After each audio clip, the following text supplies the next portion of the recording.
Dan Sachs is trying to peddle change in University Rosedale. We're getting a fabulous response at the door. We had 400 new signs go up just in the last 12 days. We have so much momentum here. The Green candidate is hoping to ride that momentum into Election Day. With her riding one of two, the party is hoping for a breakthrough. For the last 4 years, the Greens have been a party of one at Queen's Park. The challenge this campaign is convincing voters they're more than just a one-issue party, and hopefully leveraging that into additional seats.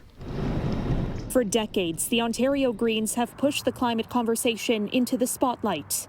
Now, they're not the only party talking about it. The presence of the Greens has forced the other parties to up their game considerably. The Greens have set a target to achieve net zero greenhouse gas emissions by 2045, 5 years earlier than the New Democrats and Liberals, who promised to reach net zero by 2050. While in government, the Progressive Conservatives pledged a 30% reduction in emissions by 2030. It could be argued that the three progressive parties are proposing to do the same things, with different degrees of ambition. The place where the big differences are tend to be around carbon pricing.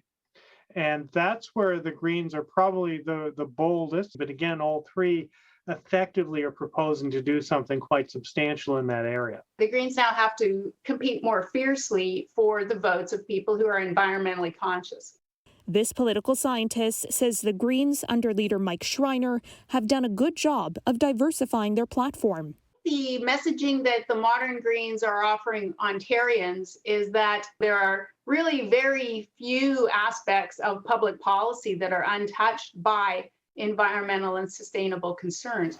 Sachs agrees the three pillars of their policy, mental health, affordability, and climate change, are intersecting challenges. Anyone who pretends that the economy is separate from the natural world isn't paying attention to the facts. Sachs is the Greens' highest profile contender.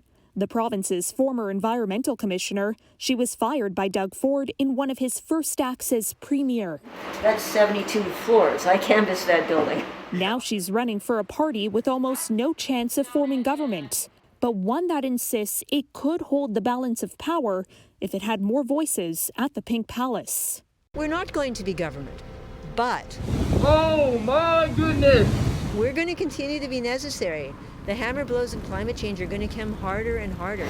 Caryn Ceolin, City News.